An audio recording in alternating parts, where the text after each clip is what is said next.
বাংলাদেশ পরিচালিত হয় একটি সংবিধান দিয়ে। ওই সংবিধান দুনিয়ার আপনার আমার মতো মানুষ লিখেছে। এখনো পর্যন্ত ওই সংবিধান প্রায় 14 বার পরিবর্তন করা হয়েছে। একজন মেম্বার অফ পার্লামেন্টকে আমি জিজ্ঞেস করলাম সাবেক, যে এটাকে পরিবর্তন কেন করা হয়? তো তিনি বললেন জনগণের প্রয়োজনে পরিবর্তন করা হয়। আমি তাকে বলেছিলাম জনগণের প্রয়োজনে সংবিধানকে পরিবর্তন কেন করা হবে? আমাদের কাছে এমন একটা সংবিধান আছে, ওই সংবিধানকে পরিবর্তন করার প্রয়োজন হয় না, বরং সংবিধান নিজে 18 কোটি মানুষের ভাগ্যকে বদলায় দিতে পারে। সেই সংবিধান নাম হলো কোরআন। কোরআন শুধুমাত্র তিলাওয়াতের জন্য আসে নাই, শুধুমাত্র এই কোরআনে কারীমকে প্যাকেট করে ঘরের ভিতরে রেখে দেওয়ার জন্য আসে নাই। কোরআন এসেছে तमाम বিশ্বের নেতৃত্ব দেওয়ার জন্য। কোন ঠিক কিনা? কিন্তু কোরআনকে আমরা মজলুম বানায় রেখেছি, কোরআনে কারীমকে আমরা কথা বলতে দেই নাই। বিগত সময়ে পার্লামেন্টকে নেচে গেয়ে বেগম মমতাজরা অপবিত্র করে দিয়েছে। আগামীতে এই কোরআন দিয়ে পার্লামেন্টকে পবিত্র করতে হবে।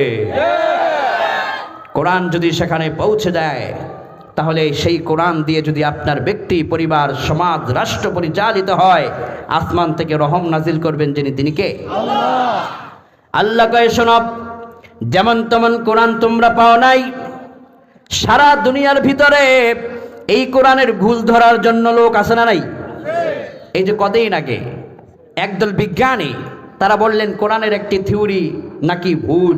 কোরআনে এক জায়গায় বলেছে যে প্রশান্ত মহাসাগরের গভীরে বিগ ব্ল্যাক এরিয়া আছে, মানে একটা প্রচণ্ড ভয়ঙ্কর একটি আলাদা জগৎ আছে।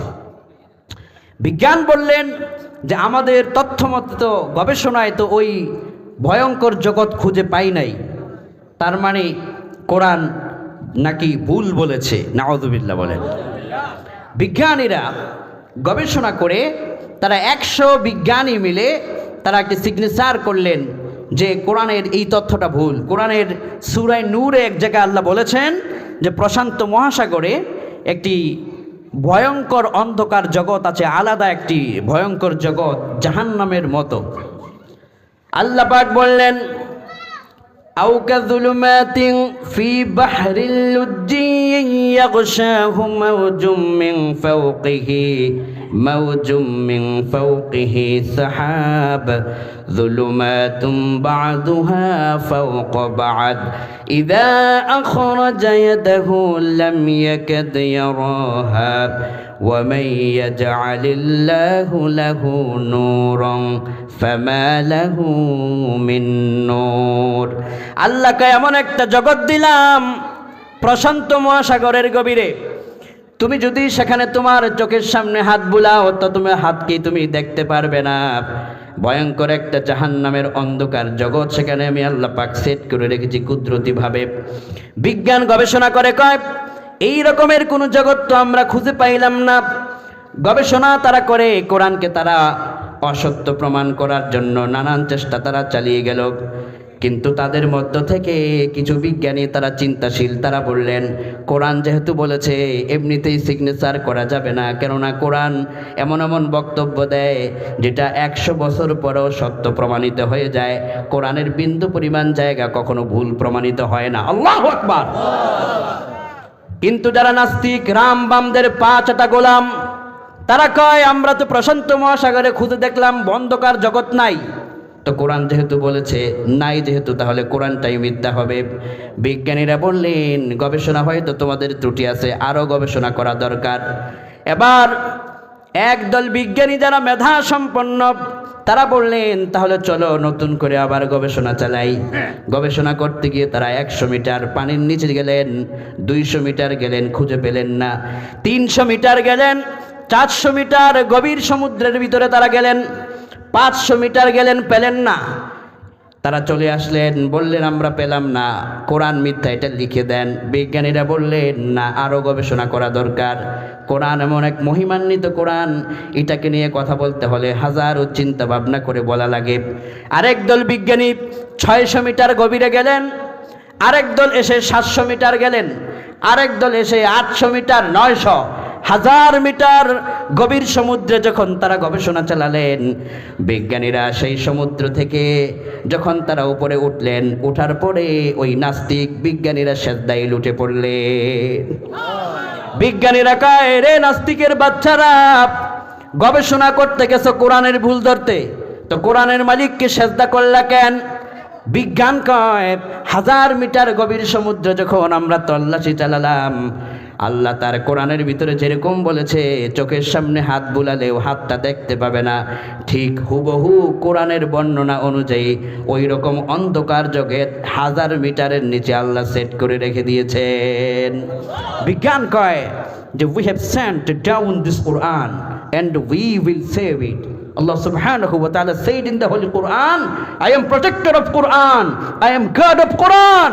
কোরআন যেটা একবার বলে সেটার নিরাপত্তার দায়িত্ব আসমানের মালিকের হাতে চলে যায়। কোন আল্লাহু আকবার।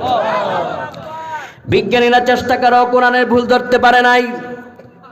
আমার কোরআন, মহিমান্বিত কোরআন, সারা পৃথিবীকে আজকের এই কোরআন নিয়ে গবেষণা চলছে। আপনার আমার ঘরে যেই কোরআন রয়েছে, এই কোরআন পেয়ে আমরা আমাদের জীবনকে ধন্য করতে পেরেছি। এজন্য আল্লাহ কয়, শোনো, বিমা নুজ্জিলা আলা মুহাম্মদ, নবীর উপরে অবতীর্ণ কোরআনকে মহাসত্যের কিতাব স্লোগানটা দিয়ে দাও। আর যদি এটা করতে পারো তাহলে তোমাদের গুনাহ আমি আল্লাহ মাফ করব। ও আসলাহা বালাহুম, তোমাদের সমাজের অবস্থা পরিবর্তন করে দিবেন যিনি, তিনি কে? আল্লাহ কয়, শোনো, কোরআন ভিত্তিক জীবনের মধ্যেই তোমাদের শান্তি আছে, নিরাপত্তা আছে। মসজিদের ইমাম যিনি, বেতন যার কম, মর্যাদা আছে না নাই? কিন্তু আমরা দিতে পারি নাই। আমরা বেতন দেই 7,000, 10,000। যিনি মক্তবে পড়ান, নুরানি বিভাগে পড়ান, 10,000 বেতন দিলে হুজুরের এত বেতন? এরকম আছে না নাই? আমি আপনি সম্মান কম দিতে পারি, কিন্তু তাদের সম্মান এই পৃথিবীতে এতটা বেশি, আপনি শুনলে চমকে উঠবেন।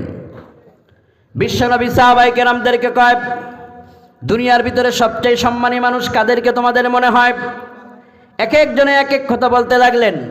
আমি যদি আপনাদেরকে বলি বর্তমান রাষ্ট্রের ভিতরে সম্মানিত কারা, অনেকে বলবেন যিনি প্রধান উপদেষ্টা, অনেকে বলবেন যিনি প্রেসিডেন্ট, ঠিক কি না?